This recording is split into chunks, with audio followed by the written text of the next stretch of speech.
everybody out there, we're super excited. We have a really special guest. Yes, absolutely. Miss Alexanne Stone is a really special person that we had the opportunity to meet while doing the book. That's right. And we've been really blessed along the way.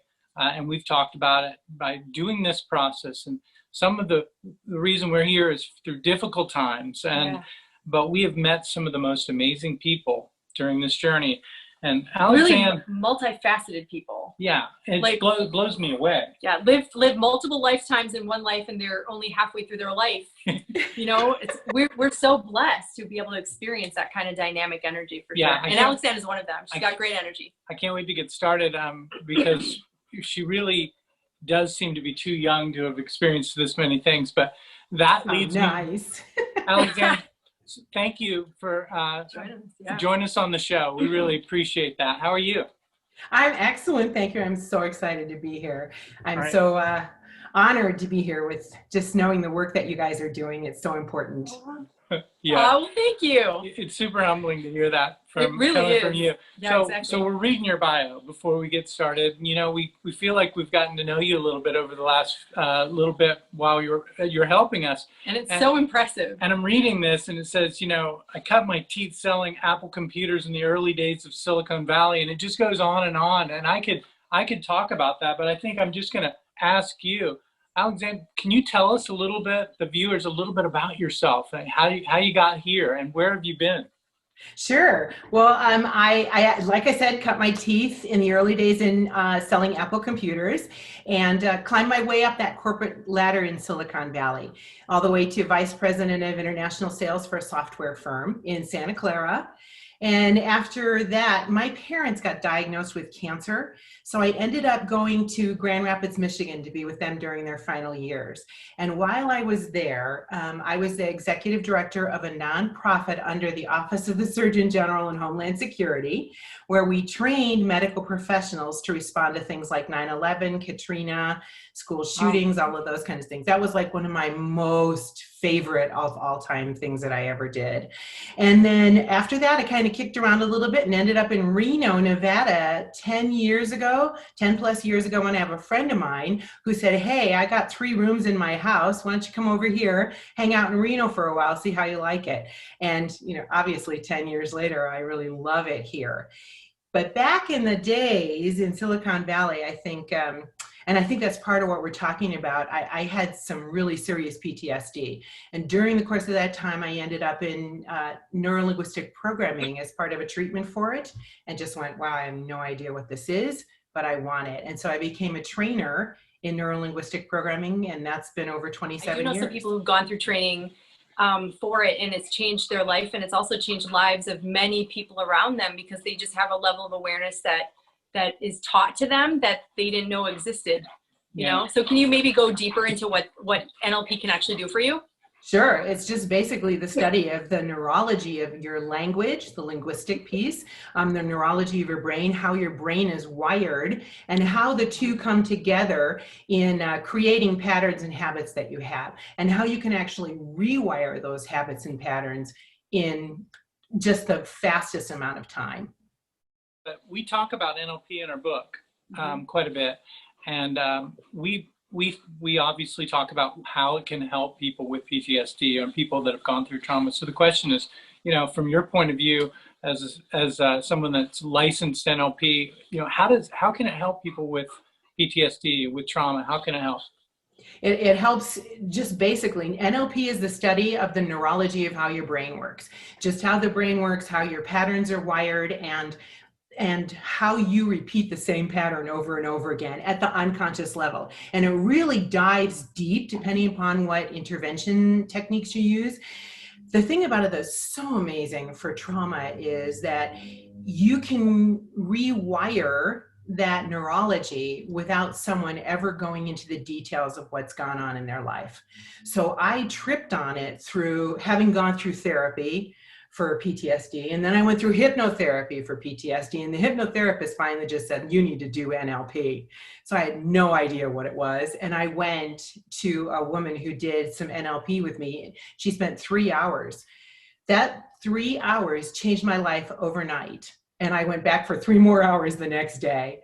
And from there, it was like, this is such a powerful tool, such a powerful tool. So it helps in shifting the patterns that you continually carry at the unconscious level and shifting them in a way that changes your life from that day forward. That's Wow. so encouraging and hopeful. It sounds like something I should try. Chapter 4 in the book, Hope. Hope, yeah, big time. So essentially, a lot of us have these things that are running, these programs that are running that are below the surface that we don't even really know are there. And a lot of times they're not usually beneficial for us. Right, and assuming that it triggers certain behavior or exchanges with the person that you've known. So if he's used to, if it's like a tennis game, if you're used to playing that tennis game and suddenly somebody changes, the tennis game changes all of a sudden. Yeah. It's really powerful for you to say that too, because one of the pieces of the work that I do with people when I'm doing NLP is I take them out into the future, not only to see how the work they've done has shifted and changed and transformed their life, but I also allow them out in the future to take a look at how who they're being and how they're acting differently shifts everyone around them and shifts the situation around them. Because when you are clear and clean and powerful and grounded, you open the doorway, because you're not getting triggered, first of all, by someone else's issues, like you're saying, Kimberly, but you're not getting triggered, and you open the doorway for another person to walk in to that same space that from which you're coming, and it empowers them, often at an unconscious level, but it shifts your life because you now have control over those patterns that were happening at that unconscious level. I think that the emotional human being gets itself into a lot of trouble. And it never stops, does it? I know one time my brother said to me, all I want is peace and bliss. And I'm like, it's not going to happen. It's not what life is about. You get those moments. No, not in this version. And so not in today's reality either, right? We're not getting any more of that peace and tranquility. Everyone's kind of stressed out. And I think NLP could be a real help for a lot of people going through things. So I was looking at your bio, and you were in the Air Force during the Vietnam War. How is that even possible that you were even old enough to even be there? Because I'll tell you how old I am. I think I've earned every one of these years like an Eagle Scout badge. I'm 67. And what? I'm never growing up. Hold on. Does NLP make you look younger? Well, clearing out your issues makes you look younger. No, it doesn't make any sense. Wow. Yeah, it's true. Great. That's amazing. Thank you. You and your energy is really young. So healing keeps you young, I want to say. It does. It does. You know that from the standpoint of your body. One of the things I was reading in your book is about how PTSD is a direct correlation to illnesses and things that when you get older. And that's because when you don't have an avenue to take you out of that suffering from that, it just stays and it ages you. It ages your body. It ages your spirit. Totally. So, yeah. So that's what's so great about the book. It's like this, it's you guys just did so much work in creating an encyclopedia of the tools that are available for people who have suffered from PTSD, and it is a suffering. Well, we'd like to credit our editor and co-writer, Corrine Casanova, with that particular Wisdom Well library, because as we were collecting information, she was literally cataloging them. And if you go to the end of the book, you see that there's tens and tens of pages of resources and science to back what we talked about. And we're indebted to her for that. And we're so proud that she was a writing partner, and she was as diligent and as specific as she was in keeping the integrity of different things like NLP as well. And some of the things we were talking about, and really having there be a diverse kind of spread of information, so people would be like, I never heard of that. I've never heard of that. I didn't know that existed. And they really take the deeper dive. I think one of the things we're trying to you sort of show our book group, there's a lot of people in there with a lot of talent. I actually think most people probably have a story or a book inside them. But one of the things that really our team helped us with is we came up with the idea for the Wisdom Well but we may not have been able, the first time around, been able to put it together the way it was, the way it came together. Right. It was definitely a group effort. Yeah, and when we originally put the idea came for the book based on our film, Light in the Darkness. It was going to be a deeper dive. People were asking for what's next, right? But it's evolved. They're like, if you're going to open that vault, you better have some more information. Yeah. And we're like, we can only provide so much in a minute, or excuse me, in an hour and 15-minute film. Like, there's only so much you can provide, but in a book, you can really take a deeper dive. You can have lots of resources, and people can start earmarking. People have even reached out to me today saying, I've started earmarking pieces in the ebook, you know, where you can make notes and do things. And they're like, I'm looking things up. Like, I didn't know. So now people that didn't really have that breadth of work of hope are now like, I'm going to look those up. And then it gives them a completely different dynamic in relationship to the things that they thought that they knew. Yeah. Which gives them more opportunities to heal. That leads me to a question. You had we had the opportunity to work with you, and it was brilliant. And we'd love to continue the relationship with you. Being a part of Light in the Darkness, the book, this was our first time around as authors. We did have some help. We have some amazing contributors and lots of experts. We took care to make sure that the science part of this was correct. And everything's accredited at the end of the book. So if people wanted to kind of see who helped us with it, all you guys are listed. One of the things I love to ask people like yourself, you're an NLP specialist. You've been around the world with lots of different types of situations. What do you think of the book, honestly? Because right now we're asking people to read the book and give us their honest interpretation, and give us... and each person will be at a different place in their healing process. So we don't really know what the dynamic's going to be like. We don't know what they're going to come at us with. Yeah. You know, I mean, it could be, oh, I knew everything, or it could be like, I didn't know about this, but we just wanted to open up conversation. A conversation. Yeah. We just want to start a conversation. Yeah.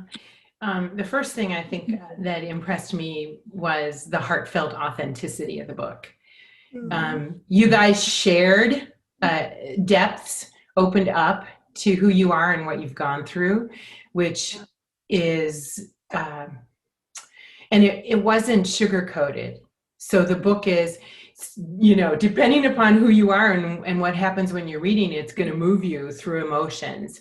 And so it's just really honoring to have you share at such a depth, especially about Taylor. That was really powerful.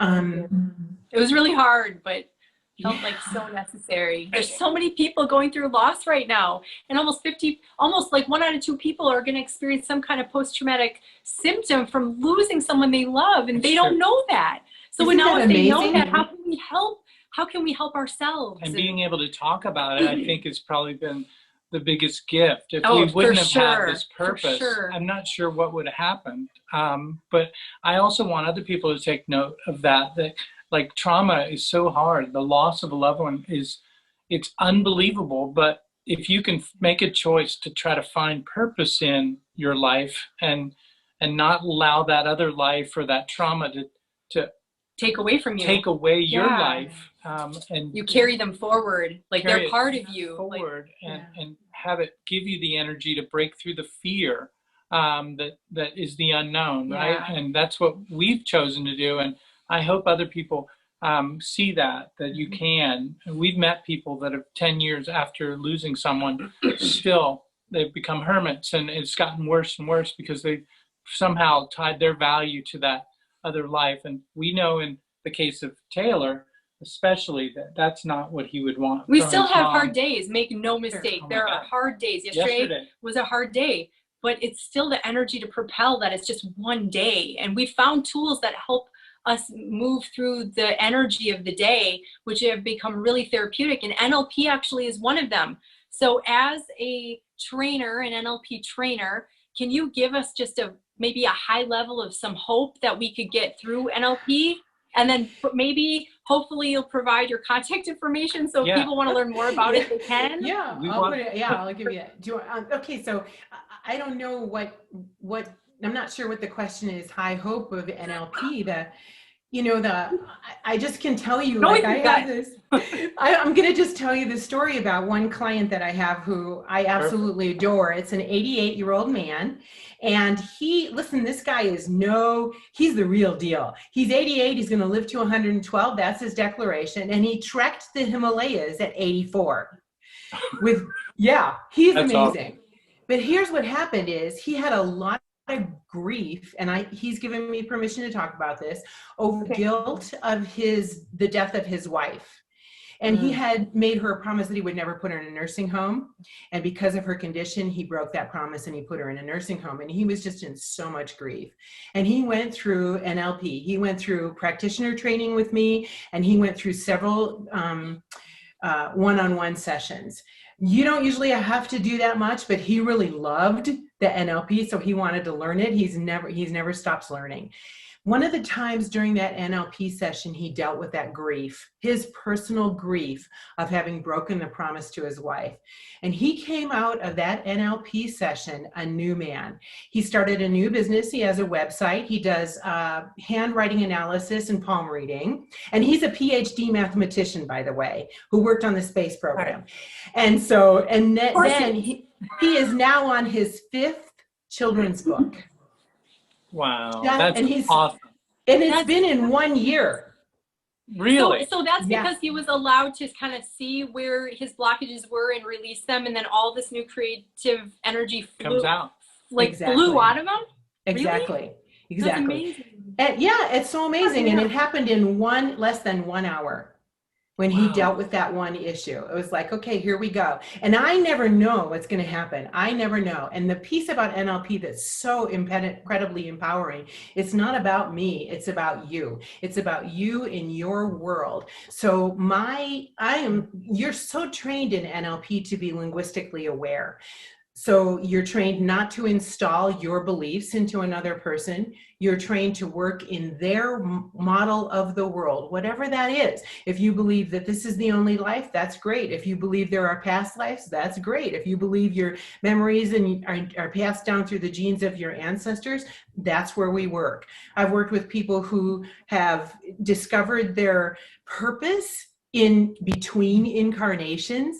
People who have even said they were light beings on other planets and agreed to come here and bring light to the earth. It's not my space to judge anyone else. It's our place to work with you where you are. And it's so powerful and so empowering. And I hope this isn't too out there, but I really feel that during the course of an NLP session, I'm out of the way, and that the channel of the universe, God, whatever you want to call it, source, is just coming through me, allowing that space for that person to heal and change to transform whatever it is that's been going on in those patterns that they've carried since birth or before birth. That is amazing. That's beautiful. It's amazing that you found your purpose. I'm sure a lot of people out there would love to be able to say that, gosh, I just feel like the universe is flowing through me it's amazing to hear you. And it's a really big question. So many people are like, I don't know what my purpose is. And then they get stuck in it. Sure. And we don't want someone to die for you to try to figure out what your purpose is. We want you to know what your purpose is while you got all the parts moving around right now. Yeah, try to figure it out, because with that purpose, you're unstoppable. Absolutely. Really. We feel that now. The universe has challenged us tremendously for a long time. And now we're just like, all right, I even said it in the car today. All right, bring it. I mean, we didn't bring it. So, all right, let's do this life. And we're getting rid of stuff we don't need, and we're recreating ourselves. And we're not being more minimalist. Based. Yeah, we are exercising unattachment. Yeah. To things, not necessarily, I guess, to people, but to things that is this who we are now? Because we are for sure different people than we were in January. Yeah. Like we for sure are. And then come March, lots of people can now resonate to being a different version and having different priorities since the pandemic situation has started. And all of our beliefs are being, and we even said it in, I think even in the preface of the book, we're like, we are not who we were for so many reasons. So with that, I know you want to go ahead and say I was just going to say, she made me think of something. The whole book got changed after in the 11th hour. March, because even though it was a great story, the film was a great story, we changed the film too. We irritated the heck out of our team, especially our editors and directors, because we said the world's changed. People have changed and their perspective and we have changed. To be authentic in that message. And we have to update it to what everyone's going through, what we're going through from our point of view. And it just made that such a big point when you said that we're so different now. We're so different. I still believe that most people are good in the world, but we are challenged every day. If you watch people the who news, are not. Or if you're on Facebook, even our feeds, even though we're trying to put out positive energy and lots of light, you know, our feeds sometimes fill up with so much negativity. I imagine I've seen headlines and videos this year that I've never even dreamed I would ever see. There are conversations that we would have never wanted to have with each other, much less people or strangers that have opinions about it. And some of it's so dark that we just have to clear ourselves every day and go, okay, that's not our reality. Our reality is this. And so we've opted to stay in a bubble, but we are realizing the more public that we're becoming with our book, that we have to just know really forthright who we are in what we believe, whatever that looks like, and also without judging other people, because now we have a new mission of #LiftTheStigma, where we literally are trying to not judge anything, and it's super difficult. It's very difficult. It's easy really to difficult. say, so difficult. That leads, and we're just really interested in NLP, and what is a session for someone who's listening to this that's never really experienced NLP? I have had the opportunity to, and I would love to actually sit down with you and go through a session too. Yeah. There's so many layers to us. We're like onions, you know, and as soon as I think that I'm clear, you know, a trigger comes up, and I'm always working on my state. But what would someone experience in a average session in NLP? What takes place and how long does it take? Yeah, can you do it distance-wise because of everything that's happening right now? Like, what can someone expect? That's a great question. Yeah, I can do it. I do it over Zoom. It's not my favorite, but yes, it can be done over Zoom. And a session, I work a lot with people on their timelines. That's the place where I start for foundation, because of my personal belief that when you come in here, you are, I like to say that when you come in, you're born, you have a video recorder, and you're recording everything as the gospel truth, everything, and you have no editing equipment whatsoever till like about age 7. So in you come, everything that happens, you're recording as the truth, and things happen. We make decisions that drive our lives in a time when we have no sense making a decision. So like an example is, we've all gone to the grocery store, mom's having a hard day, she's got a kid with her, the kid reaches for the candy, mom smacks the kid's hand and says, I told you not to touch that candy, you put that back, don't you do that again, what do you think you're doing? And the kid looks around and sees everybody's looking at him or her, and the kid at that moment in time makes a decision. Could be everything from, I can't touch anything when I go into a store, I better not do anything without somebody telling me what to do, I hate my mommy, I better be shy, I got to keep my head down. Whatever decision that is made, that child makes. They have no editing equipment. So an example of what it's like when we have editing is if we're all out having a cup of coffee, and you finish your coffee and you say to me, that was so delicious, I think I'll have another cup. And I say, you little brat, put that cup down. You can't have another cup of coffee. You already had one. Don't you know what coffee does to you? You would be like, what? Because you have the editing equipment, the decision you would make would be about me, not about you, right? And you're like, oh, no, you didn't. I'm going to have as much coffee as I want, and we're not friends. Bye. Exactly. But because you're young, you have no editing equipment. You make a decision at that moment in time that can drive the rest of your life. So NLP. That's so severe, Alexanne. That's so severe. It is. Oh. And people go on. So when we do a session with NLP, we work with initially the 4 negative emotions to start with: anger, fear, guilt, and sadness. And in working with those, we uncover those initial decisions that you made. Now, people will always go, oh, I know when I was angry the first time. And I'm like, yeah, no, you don't. Your unconscious mind knows when that was. And like that onion, Brian, sometimes can't wait to just peel that layer back. So we peel the layer back, find out why you went through what you went through, the positive piece of it, and rewire the decision. And once that decision, the earliest decision, is rewired, it's like dominoes coming forward in your life. It's like negative emotions just fly off the other events because you've resolved it. It's like having an epiphany. You ever have something where you just go, yeah, like that? Oh, no, you don't. I got that. We're done. We're never doing that one again. Mm-hmm. That piece never comes back in your life. And it's the same sort of thing. And then we go out into the future and we create your future having rewired the past. I love how you're explaining this. Oh, thanks. So much. Well, your unconscious mind can't tell the difference between the past and the future. It just serves up whichever you ask for. So if I ask, hey, can you think about your birthday next year? Your mind will fill in what your birthday will be. It can't tell the difference. And so when you start understanding being in the now, which is the hardest grasping thing for a human being. But we go out, that's the most empowering. When you go out into the future and create your future in a way that's empowered because you let go of the past, it causes your life to shift. And then when you're in that session, those sessions, you learn the tool. So before I ever came on this call with you, I went out into my future and determined how I wanted this call to look like, sound like, and feel like. Nice. So prepared. And people can do that. So my question is have you followed through on what you had anticipated doing in the future? Like, are you fulfilling what you had set out? And each person's different. Am I personally, or do people? No, do you? Because you set out in the future of what this interview is going to be like. Are you fulfilling that prophecy right now? Yes.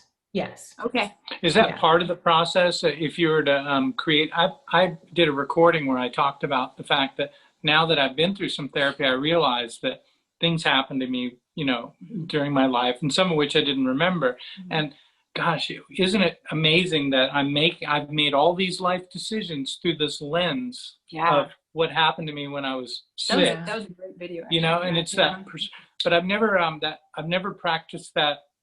Future? Well, we do love to manifest and we talk about that, but you're talking about preparing that future before it happens. Now that you've done that, are you playing that part now? So you're on our show here and we're interviewing you. You've already put it out there. Now you're just, what's the mechanism in your mind as you're doing that? Like, I'm just wanting to know. That's a great question. That is such a great question. First of all, it's a grounding of my energy that's taking place in my body.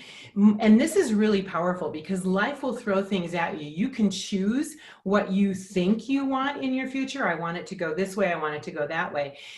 The most important piece is your response, your reaction to what takes place. So when you've cleared out negative emotions from the past, when you create the future, yes, you might create, well, it goes this way. It's really happy. It's really, we cover this topic. We cover that topic. I give this brilliant answer. They give that brilliant answer. More than anything else, it's about the response, your energy during it, the ability to be authentic, the ability to not be triggered by something that someone says or a way that someone says it. Does that make sense? Yes, and we need that. Sometimes it's easier to be said than done, though, because we do tend to get triggered by other people's response to something or our expectation not being fulfilled. Yes, and so Brian and I have this remarkable level. I think we've talked about in the past. Brian has Road to Remarkable, and we hold our team to remarkable standards. And sometimes remarkable can seem impossible, but we always manage to achieve what satisfies our standard, which is interesting because we might do it the harder way, or we might go the extra mile, or we might do whatever. But our 70-year-old self is going to look at our 50-year-old self and go, wow, great work. And that is that's our projection in the future. We project to 70 or somewhere around with my 70-year-old. Be proud. Be proud of my decision I'm about to make. Mm-hmm. That's so awesome. That's such a powerful tool. We've had to learn it though. It's not like second nature, I think, for human beings, at least not all of them. So we've had to learn it through taking a step back, saying faster is not always better. More expensive is not always better. You know, richer is not always better. Yeah. You know, just like what is underneath that. Like, so it's not really about those pieces. It's about the quality of each step getting to the end result that we want, which is also meeting people and spending time with people like you. You're the people we want to spend time with. Sure. And so we've set that out as a standard. And so here we are having the conversation and now sharing that wealth of knowledge and information to people in our group that are going to be reading and sharing the book with us. Yeah. So we also are projecting, but I have a lot of work to do still. I'll be calling you. We all do. We all do, you know, and I mean, I do too. I'm triggered and then it's this and then I'm over here and then I'm over there. So the thing about it that's so great, the more you are conscious, the faster the lessons go. Yeah. Something that I would have held on to for years before can be done in a short period of time. Can I ask you a question? There was a small part in the book where I was giving just a process of coming into the now, you know, because we get caught up. One of our rays of light. Yeah, we get caught up worrying about the future, or we're sad that we didn't make a better decision about the past. And, you know, I've talked to my kids about this too, is that, you know, when we're doing that, we're concerned about the future and the past all the time. We're not right here where everything manifests, where everything happens, where all the power is in now. So from your point of view, is there any techniques that you've learned that you teach on how do you get quiet and get back to now, right here, right now? Yeah, it's through the consciousness. Meditation is one of the best tools that you can have because you're in the now when you're in that space inside of yourself. And just the reminder, the consciousness that there's an observer inside of you, and it's not your mind. There's an observer that you can step aside and look at the things that are happening to you from that observer. And that observer is always in the now, always in the present. So easily said, just like what you're saying, so much more easily given as advice than something that you do. It's a journey. We get to do it over and over and over again. Yeah. So I think when you rewire that past and get, you know, people will say all the time, wow, I'm so happy. If you didn't go through what you went through, you wouldn't be who you are. Well, conceptually, that's one thing, but physically, when you experience the shift of it, it carries so much more power. So when when you do NLP, there's a physical shift that happens inside of your body. And I get to see that physical shift because you're sitting with your eyes closed doing the work. And I'm trained to watch every single nuance in your body at that moment in time to catch what's going on. So when you make that physical shift, it changes and relieves that pressure of dragging the past into the future. So that's how we live our lives, you know, drag your past into your future. Ever have your heart broken? Yes. What happens when the next person comes along? What are you looking for? Everything so you're dragging that past with you out into the future. I laugh because I'll tell you something. When I'm speaking in front of a group of people, like if you can picture yourself in the first grade and there you are in the class and the teacher asks a question and you know the answer and you raise your hand, you jumping up and down, you're that donkey in Shrek, pick me, up and down. And the teacher calls on you and you get the answer wrong and the whole class laughs. What decision do you make about raising your hand after that? Yeah, you get embarrassed. Yeah, I know, right? You don't want to do it. I'm not raising my hand anymore.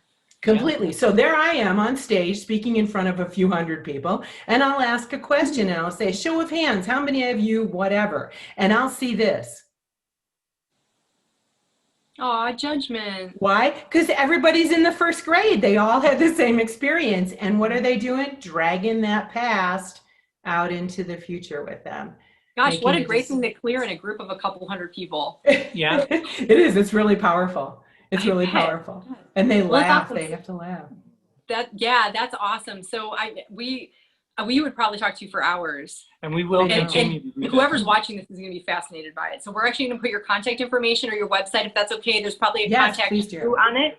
I will. And we're also, I think that we're going to do something in the future with Alexanne. Because we never asked me about PTSD. We never talked about it. Like, so you're part of our hope chapter right now. You're part of our hope chapter. So you're going to be this will be part of the hope, and I will address it and put it at the top as the hope. If you're looking for hope, this is a fascinating way to find it. So thank you so much for sharing space with us, Alexanne. Thank you so much. And we'll probably have another. I most likely will reach out to you on a personal level, like about our flyer wagon that we pull behind us as well, of all of our belief systems. But I think we should do a follow-up after we work with you, and then having another conversation about our experience and like how we feel shifted, because we've had a really terrible year by all accounts, and lots of amazing lows and lots of brilliant highs. And the more healthy we can get, the more we can enjoy the success that is possible for us bringing this awareness to more people. Totally. Yes, and we look forward to it so much. We want to be the best versions of ourselves. For ourselves and for our kids, for our parents, for you, for people in our group, and just kind of live by example and prove that even amongst great devastation, there can be so much hope and so many things you can try. Yeah, I made a conscious decision recently about my youngest daughter and instead of the way I was dealing with things, but to just become the bright star that she could compare, or have that say, I could do that if only I, believe that the world is bigger. And so Kim was a big help with that, and some of our other friends, of waking me up that that's a great way to father as well, to just be the best version of yourself. Quit dragging that bag, like you were talking about, from the past into your future, letting that go and really trying to shine. Gosh, and it seems to be working out. It is. Great. We're like, it just seems to be working out when you lead by example. And he's as a CEO of Conscious Content, he's a great leader of example. He leads by example. And I think that's so profound. And a lot of leaders don't, or bosses, whatever, they don't do that. They're like, do as I say, not as I do. And we're seeing that in the world right now. And so we're just going to hunker down and we're just going to lead by example. And we're just going to let our work speak for us. And we're going to be humble enough to continue to learn from people like you, and feel grateful for having these kind of relationships. So thank you so much. Thank you very much. You're so welcome. I'm honored, and I'm grateful to know you guys too. I'm so good. Excited. Thank you for being here. And we're going to post this, and then you can share it, and we hope people share it and they get lots of value and make some comments, and bless you. Bless you so much. Thank you. Bless you guys too. Take care. Bye. We were